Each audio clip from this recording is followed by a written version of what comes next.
Hi, my name is Dex and today we're looking into how easy it is to create users in AutoCount. So to do this, all we just need to do is come to General Maintenance here, come to User Maintenance.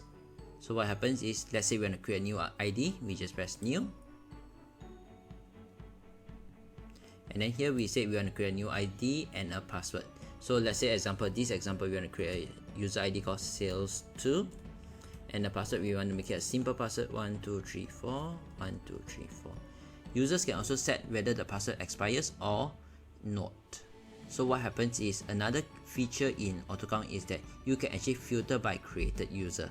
So let's say for example, if I tick this, means sales2 can only see transactions created by sales2. They will not be able to see transactions by admin or another user. Alright. So now what happens is, how are we going to create the access right? So to do that, we just come to access right here. And let's say for example, this one we want to give them authority or the access right to create invoices. So come to invoicing here and we come to sales. Find invoice, and let's say for example, we want to first give full access right to invoices. So we can just tick the box here, and then after that we press the plus sign and we can see all the details or what other access rights we can control in invoicing. So let's say for this user, we don't allow them to delete, we untick this. And we maybe don't even allow them to change the document number, we will untick this. Alright, so let's say once this is all done, your access rights all set up, we just press save. Alright, so now we have another user called sales2. So let's see how it's going to impact us. Alright, but before that, let's show you how many sales invoice we have in the system. Alright, so let's come here, come to invoice, browse screen here. So you can actually see we have 36 invoices. Alright, and then now let's log off and log back in. File, log into new account book. Yes.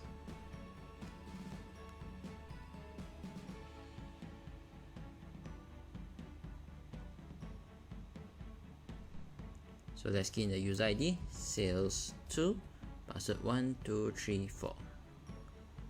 Okay.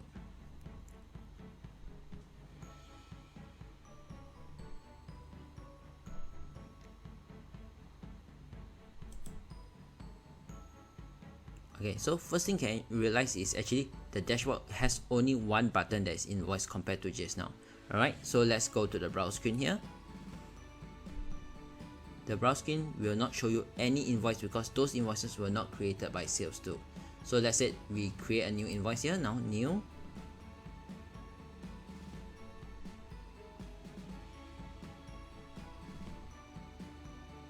Select customer. Say ABC Sundrabhat. So you realize the invoice number, I cannot make changes, but I can select a different number set. And let's just say we just create one transaction here, this item, and then we put one unit at $10. Once done, we just press save. Alright. Okay. No stop. Okay, let's check another item. Say, okay, mechanical pencils. Alright, done. Save. Okay, so let's say example, just now remember we actually set the access right to not allow to delete. So once done, we just press delete here.